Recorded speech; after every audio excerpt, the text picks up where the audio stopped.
Very good. All right. Hi, Djuri. Hi, man. Welcome Thank you. to the Finca San Juan here in Tenerife. Thank you.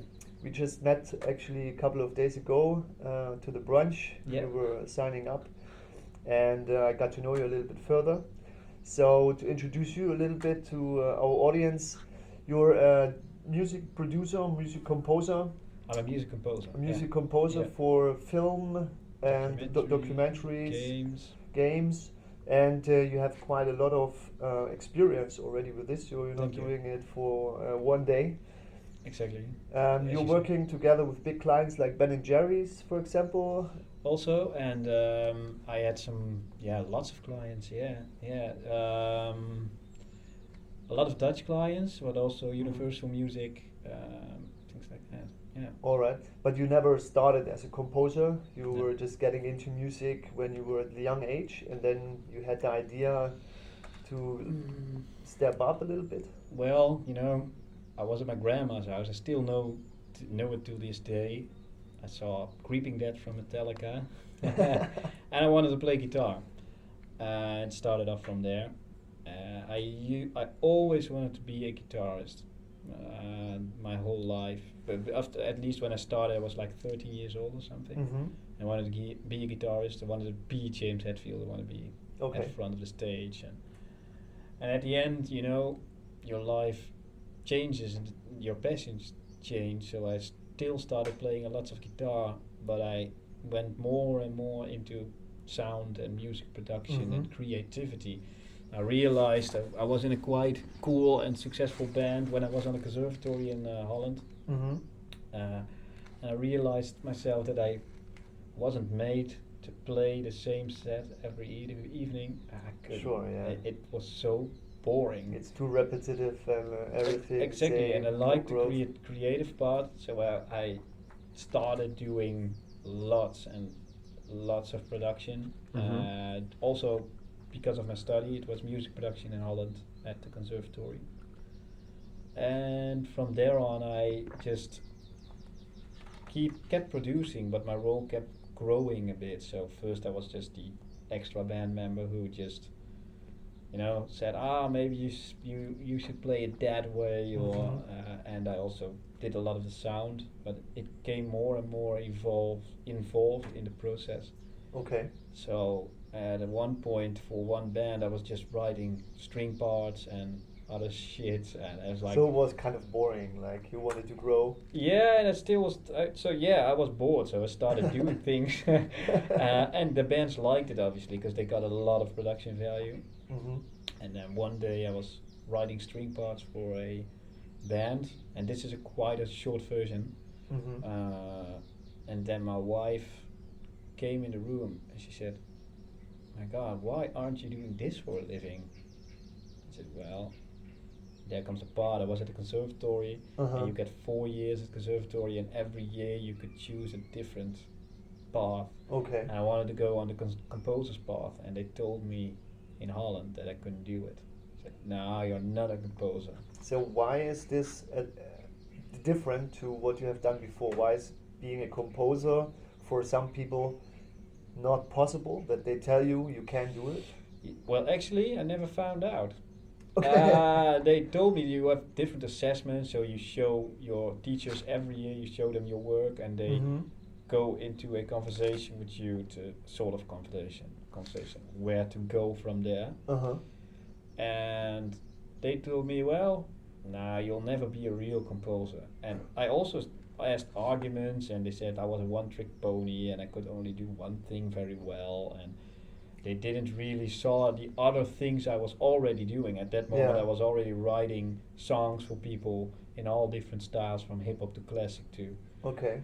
But I couldn't tell them, and I was quite blue on that point. I was just a young guy who came to the conservatory without even taking lessons. So I'm a self-taught guy with guitar, and I suddenly was on the conservatory. Everything went so fast. I couldn't read a note when I entered. I still can't. But and they said, well, you can't be really a composer. And I asked arguments. They didn't give them. I said, well, okay. So I told the story to my wife. Said, yeah, of course you can. Just try Yeah. it. And said, oh, all right. So I just started with little steps. And there's Uh-huh. also a big difference between movie, documentary, and media. You have media composers, they do all the short stuff, so Yeah. like TV commercials, jingles, anything like that. Mm-hmm. And you have a bit of the longer stuff, which is documentaries and films, and that's Uh-huh. where my passion was. But I started out on the media side of things, Okay. still am in some sort of way, and I wanted the other side, but I started out in media, and I did my very first job with a very small, I know it was a small assignment for, and it won. I know it got a nomination for something. I even Oh, didn't even know what it was okay. back then. And said, oh, okay, cool, cool. So I was nominated, and like, and some jobs kept coming in very slowly. I mean, it's not going on itself. You have to No, do no, sure, acquisition, yeah. and then suddenly I was like, yeah, well, I actually want to be a film composer or Uh-huh. longer music, not 15 seconds or 30 seconds. And also at Yeah. the end, when you do a lot of TV commercials, Uh-huh. and especially certain type of TV commercials, your content is so short, it's barely even composing. Sure. It's Yeah. so it got boring is a wrong word, but it got very, how do you call that in English? I think it's just from one side. It's only Yeah. it's very it's very the same every day, and I was like, okay, well then I have to step it up a bit. How do I Sure. do that?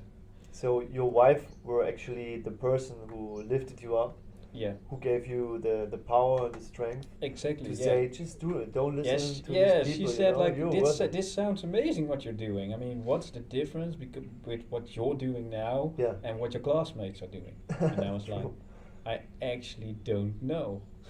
And So you would say like that, believing in yourself and having someone in yeah, your life that definitely. pushes you are Yeah. way better than just listening to the teachers, just listening Yes, to the people definitely. that maybe actually they didn't get a composer as well. They became They teacher. became a teacher exactly, and the great thing is that the my first sentence was when I was preparing lectures for this school, because I actually got asked back at the school to give lecturing in composing. I was like, this is so twisted. Yeah. So I actually confronted them with those words. They said you will never be a composer, and they actually apologized, by the way.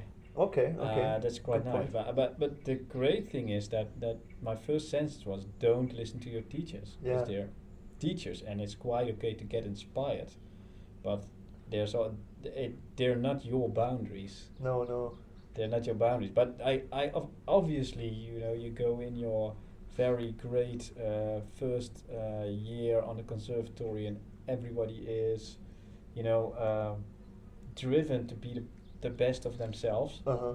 and your teachers are your mirrors, so they tell you what's wrong and what's right, because you're in this bubble of 4 years with just music and projects, and Sure. I did lots of amazing things, and Would you also say it's at some point it's overwhelming that you want to do more, but you're stuck at one part of the progress? on the conservatory, not necessarily. I was at a strange conservatory. It was much more. It was different. I did music production, Mm-hmm. and that school is actually very open to all kinds. You're not playing guitar all day. You're doing music Okay. production and Sure. arranging, and so you could go different sides. That's why we also had this assessment every year to go in a different way to discuss your path, so to Okay. speak. Okay. So it's on that point even more progressed than other conservatories where they just teach you something, guitar or bass. So there was a lot of freedom. Maybe that was overwhelming. That there was Uh-huh. lots of choice, and but it wasn't overwhelming with people that are good and you're not, or different, or the different Okay. way around. There were all great people around me at that school. Okay. I still have lots of fun memories on almost everybody there. All great people. I still talk to them today, and we had a great class. So we were all very supportive. But there was just something in me that I knew was there, but didn't evolve during this school. But the first glimpse of it was in the third year. I had to compose a piece of 8 minutes, Uh-huh. and uh, that went actually pretty smooth. And I was like, this is my very first long composition, and it went great. And from that point on, the Uh-huh. sparkle began. It's from a Cool. teacher called Hans. I still Yeah. remember his name. And still talk to him today. Yeah. And I think there was a bit of a spark there, Okay. and that I was into the epic, bigger, more sensitive composition. And but my wife was the one who kicked it off. Really, she said, "Come on, they can do it. You can do it." Or, "Man, this sounds great." Or so. Nice. Yeah, she's a big influence on that part. Very good. Did you also nurture friendships from the conservative? Still do, yeah. And also, do you have worked together with some No, of the people that no. you I'm like Chuck take Norris. I connected? work alone. No, but no, but it's a great sentence when he's in Expendables. He says, "I work alone." But I wanted that, and at Uh-huh. that point in my conservatory, actually, I didn't find any connection with anyone to really start a business. Okay. So I just started, Okay.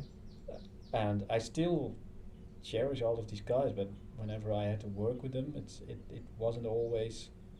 Uh, it's probably me as a person that runs really fast and Sure. goes to extremes to do certain things, and they do too. But they are much more collaborative than me. So it's more. It's I see it as a shortcoming of myself, that it's I'm not that collaborative musically. That I'm more than I was there back then. Back then I was a real one guy, does everything, total control on the Sure. process. I think it's also the time when you meet, and there will be another time, maybe in a couple of years, where you say like, I think now I want to do a little work together with other people. Well, the fun thing is, there are lots of composers who have that same thing, and your collaboration is with your filmmakers, with Uh-huh. the editors, with the producers, with Yes. the directors, with even actors. There's your collaboration. So at the end, you're a part of a very big team, um, but it's not consisting of musical guys. It's Uh-huh. consisting of great like-minded people who are working on the same movie. Uh-huh. But I'm actually quite collaborative, but not with other Other musicians, composers, other yeah, yeah. composers. No, and there's lots of composers who do, but there's also lots of composers who don't like this. But it's not a must. I mean, Exactly. I mean, you explored this time very well, I think, and Yeah, you I learned a did. lot of cool tools to use, and learning parts of your life that you have to understand a little bit better. Yeah. So at the moment, you're here on the island, and Yeah. you're trying to get away a little bit from the busy Dutch life, or Well, I wanted to explore being together. We wanted to explore to be a bit longer in the outside of Holland, and so we started here with a month being here, and we were here for almost 2 months when we leave. More actually. uh-huh. Yeah, we went on a holiday, and we said we'll prolong it with working here or working for Dutch clients in Tenerife. See how it goes. See how it is as as a composer. It's not normal to be in a certain digital nomad kind of Yeah. way of life, because simply PCs and laptops couldn't handle the load, and they can now. So I just stuffed a PC laptop with everything I need and went off. And I wanted to explore that, see how it was, and also be inspired on a different way Uh-huh. than in Holland, and that's certainly working. I mean, the vibe on this island is so different than That's true. any place. How does it feel when you leave your studio behind in the Netherlands? I saw pictures, like, quite big. You have nice lights. You have a lot of gear. How does it feel that it's now in one laptop, what you can carry around, and you make your music on this? Yeah, that's quite a good one. It felt really strange. I had a big struggle leaving it behind for those long time. Mm-hmm. But right now it feels really liberating. Yeah. It's liberty. It's freedom. It's I remember talking to my wife that this journey was already one of the biggest lessons I had, because my whole life fits in 2 bags, and with her, that's everything I need. So it made all those other things so obsolete. Yeah. Like it's a little bit also an enlightenment, you know, like Exactly. you still have it. Yeah, you have a house in the Netherlands, Still have a house, yeah. but it's also nice to get the freedom, as you say, to get away from this as well, but still continue doing what you're doing. I think when you have to give up making music for 2 months, it's a no go, right? You have Yeah, to it's do at it's least it's really something. difficult. I tried it for 1 month, and that was also really difficult to not make music or anything. Yeah. It's also very liberating. I mean, I did it. I went for a month to Sri Lanka Mm-hmm. to find my roots, and that's 2012, I think. Okay. And so that's also quite liberating, but it's different. It's a different choice. Yeah.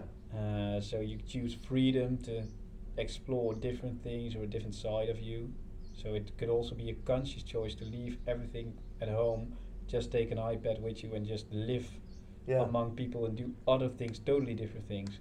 And this other thing where you cross work with this, the environment you're in gives you a certain impulse that's Uh-huh. it's undescribable. It's strange. It's also a very difficult period. I mean, we're in a very strange period in our lives, everyone in the world. Indeed. So it's already a very strange phenomena to be here. Yeah, but it's also on the one side it's a little bit strange because we don't know where we are going. Yeah. But at one point, I think you trust in your skills, Mhm. right? You're not dependent on outside factors Yeah. like anyone else. Like you have very your past shows that you learn a lot, Thank you. and that you continue doing what you're doing the most. That you open your heart to your music, Yeah. and that you find also new clients that appreciate what you're doing. Yeah.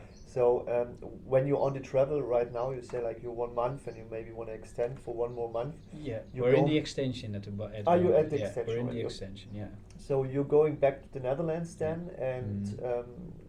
you continue doing what you're doing, or is it in your mind to when we can start traveling again that you have your wife, that Yeah. you have your two Definitely. bags and Definitely. continue traveling? Definitely, yeah, really, definitely. There's no question about it that whenever we can travel again, Yeah. we'll go again, because it's so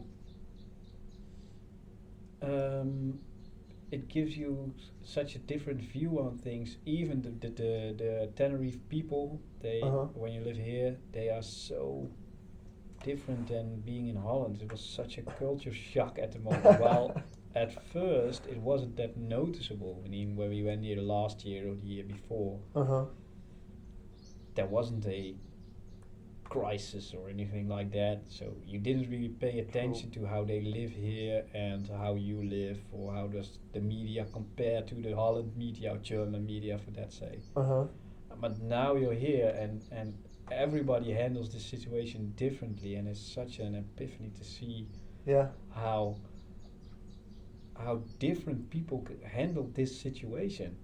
I think it's also a big part is sun, Sun, yes, and I recognized it also when I came the first time to Spain. yeah, Everyone was like the total opposite than the German people because I'm from Germany, and they were like very calm and yeah, quiet and relaxed, and I was like they are more than me than my German followers, yeah, and I really agree with this. Is the mentality of the people is I don't know like way calmer, relaxed yeah, than anywhere in the world. I mean, I met a lot of people around my travel as well. I think you also met a couple of different people sure, from different nationalities.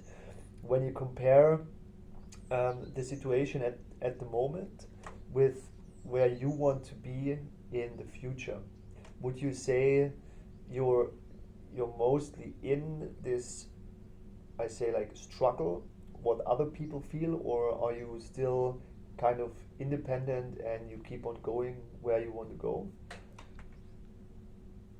Um, I was. I'm not in that struggle. No, I. It's everything started earlier. That this really independent thing, and both my wife and I have this thing in our character where we like freedom and Uh-huh. create our own little thing or create our own freedom. So we tend to try to have as much in our own hands as possible and not be reliant on anything. And so we were already on this path. I mean, the great thing is this is the which this is the first time we incorporate traveling, but it took a while because we made some other really Uh-huh. conscious choices to be able to do this. So to get our mortgage paid faster than the usual guys in Uh-huh. Holland, and be very conscious with money, be very conscious with where we spend our money and what we buy, what we don't buy. I mean, having a music studio is and a company in music is almost a free ticket to lots of guitars and lots of things you don't need. Yeah, Well, sure. but she was the good influence on my life, and she said maybe we should make conscious choices and take whatever we earn to a very good place and see if we can create freedom, and we did. Very good. Yeah. I mean, I see it. I see Thank you're you. very relaxed and calm, and you Not really always, by the way. Not always. not always, No, not no. always. But I mean, everyone has its ups and downs. You know, Yeah. we are living by cycles. But what I feel is that you're really consciously about making music, about composing Mhm. music that lifts people up, that helps people. It's I think you have a lot of assignments where you also can choose between projects what you don't want to do, what you can do. Well, actually, I don't always have the choice. I just choose. Okay. So I had a moment in my life, which is, I think, 2019, and it's a good part of the story. Is I was working for a advertising bureau. It was my biggest, it was my biggest. How do you call it? They gave me most of my assignments, so Mhm. they were a very big part of my income. But it wasn't a really nice bureau to work with. The people weren't nice. So at one point, it was 2019, and my company didn't do so well in that year. And there came an assignment. I mean, I actually was landing from Tenerife at that moment, and there came an assignment, and they said, "Will you want to do this?" And I Hmm. actually said no. Okay.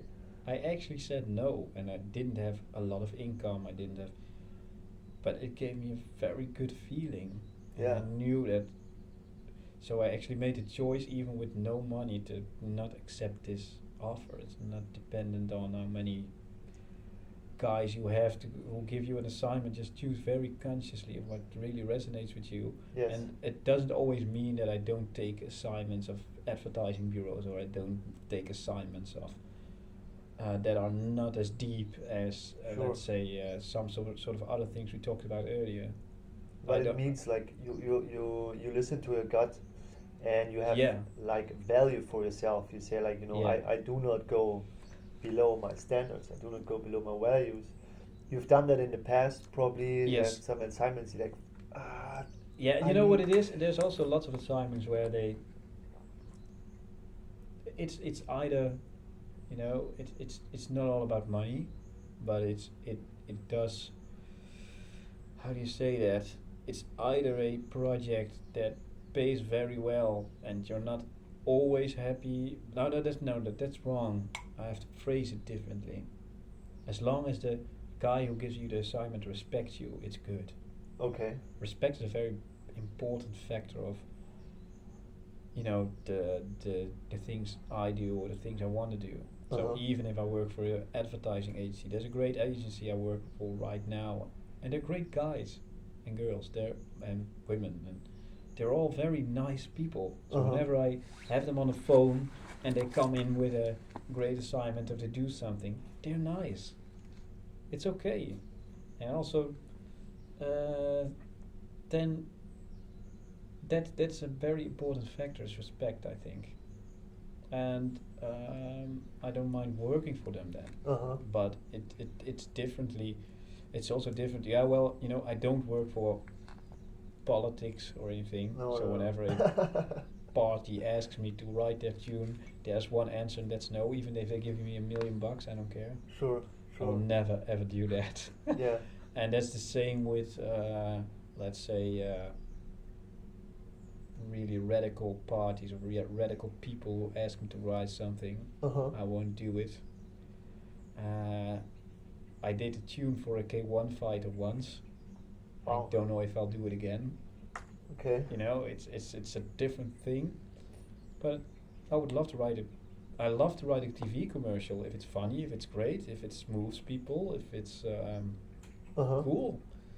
But I would never write anything that goes against my values. Let's say Yes. that. Yeah.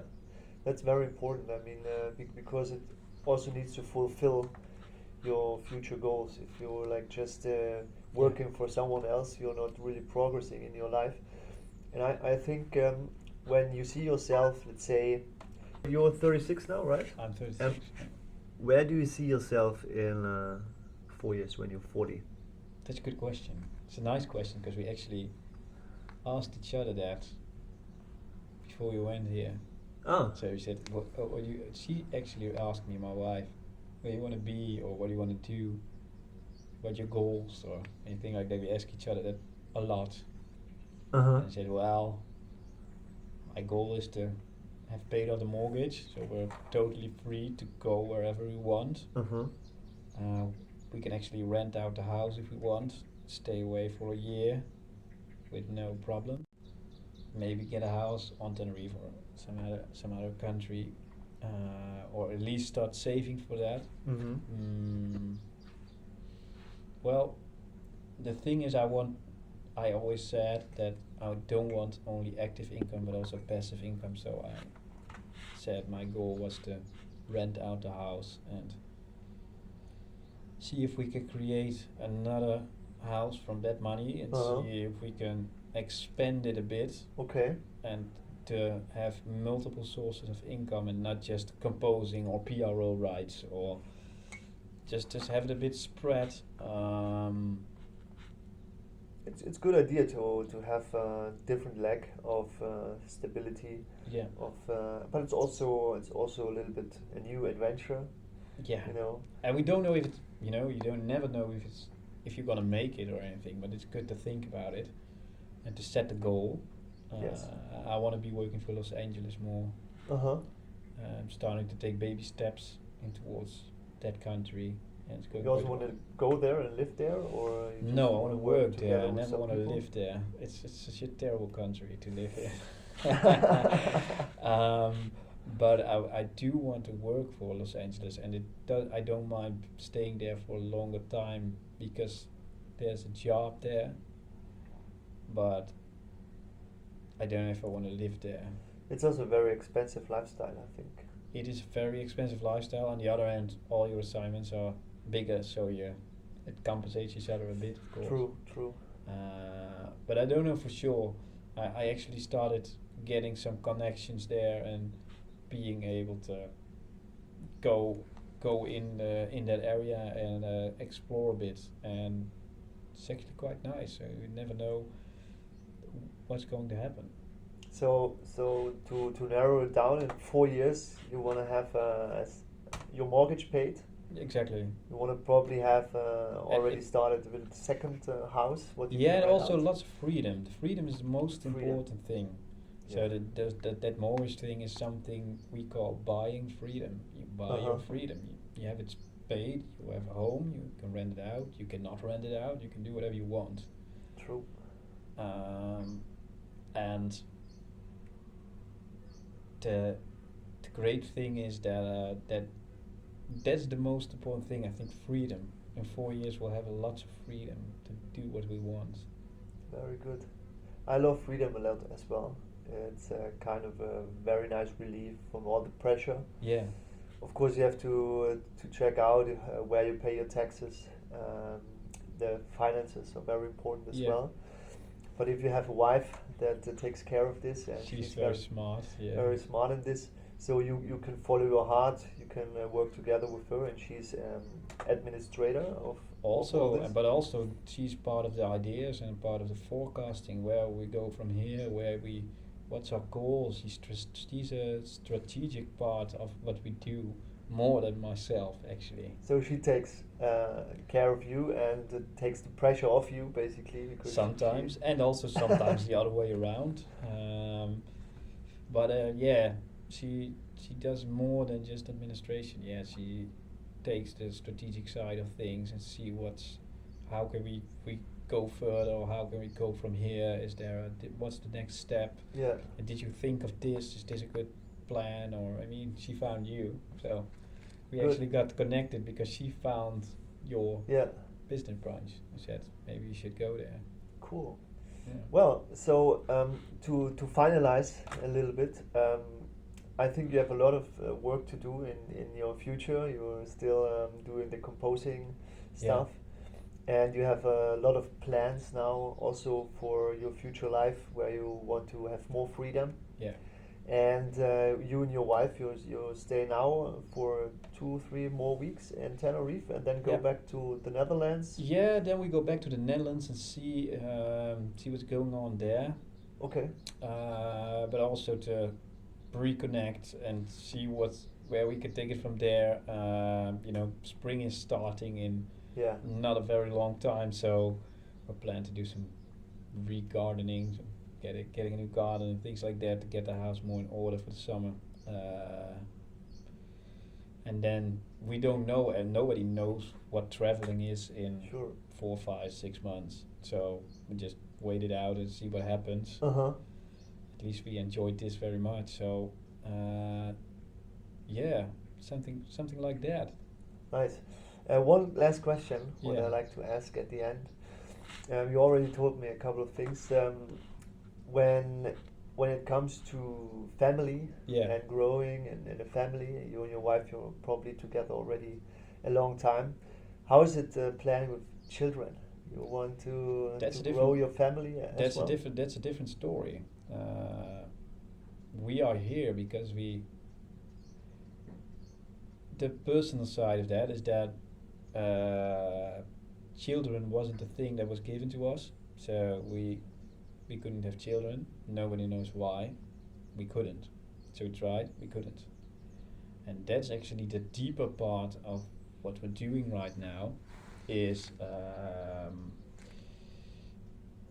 because we couldn't have children and we couldn't find a reason. We started out in all sort of medical research. And Okay.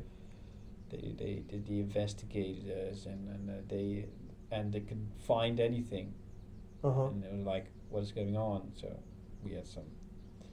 You can have children multiple ways these days, and we tried the very first two, and after the second time we said, this is not for us. Said we were so unhappy doing this. So the Sure. only thing you do in a month is having children. I was Wow. like, this is not good. So we talked about it. We said, let's start living from today. Yes. So we called the hospital. We said, cancel everything we have with you guys Uh huh. on this part, and It we- creates a lot of pressure, right? It's not it's something. undescribable. Yeah. And we said, let's just cancel everything. We just want to start living, and we did. So we had a lot of money saved up for a child that was never there. So our bank accounts just exploded with money that wasn't going anywhere. So we Sure. were thinking, what are we going to do with it? And I think it was me who said, why not put it in a mortgage? Uh huh. And that's how the ball started rolling with freedom, with buying freedom. And we asked ourselves lots of times in between, do you regret the choice? And we never ever regretted that choice. So your bond got even stronger, A lot stronger. and you didn't give up I mean, you changed your energy, you changed Exactly, the flow of but energy. that's mostly the funny thing is that you ask it now because that's the total core of what we're doing is that experience. Okay. So we were in that part, and there's a funny thing that because we couldn't have children, it swapped us out of the matrix. It sucked us out of the matrix. It just put us on a very different spot and changed our perspective totally on the world and on how everything here is arranged and done. And we were like, wait a minute. I mean, we asked ourselves this question: do you want to have children? I don't know, a month or two back, and we both said no Huh. because it's not the end goal. And I realized that lots of people along our way told us that on that moment when we just heard it and we just couldn't have children. They said, well, it's not the end of the world, and everybody says that, but when you feel that, it's a total different thing. Yeah. And that experience made us stronger, more together. We still love each other very, very much, and more a team. Yeah. And we also know lots of people where it was the opposite way, where it just made them more distant from each other and made them True. more, yeah.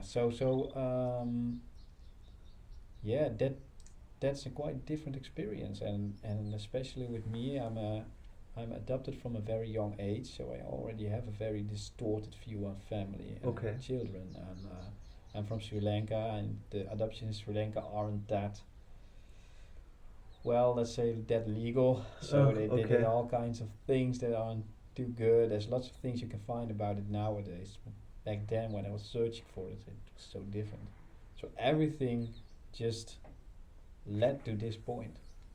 Cool. So what tip you want to give to the people that listen to the podcast when it comes to making choices with your partner? Talk with each other, which is the most oldest tip everybody gives, but it's certainly that. I mean, choices you make is something you do together. So you don't do that alone. Both of you don't do that alone. You make choices together. And when you're alone, you're making choices alone. But when you're with somebody else, you make conscious choices together and see what's not only the fastest path, the most fun path, but also the best path to be where you want to be. Cool. And talk with each other and not just do things. Yeah, I think communication is very important, Yeah. and listening to the demands of your partner and Yeah, both have demands in you, and it's that combined vision that makes it so much more beautiful, I think. working as a team. Mhm.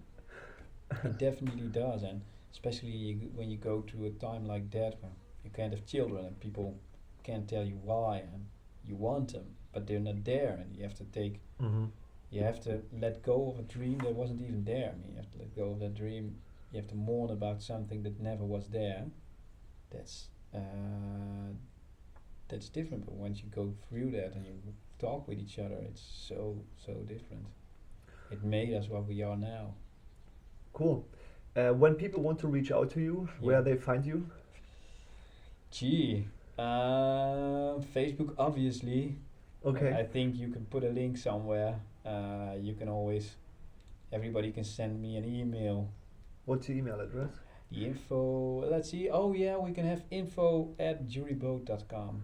All right. Djuri Boot, you spell it BOOT, but I think you can all have that in some Sure, sort of I thing. put it as a link in Yeah, the but description. so email, shoot me out on Instagram. You can find me on Instagram, Djuri Boot Music, or what channels do I use a lot? LinkedIn, of course. Yeah. It's still a channel I use. But also shoot straight emails. You can even call me if you want. Very good.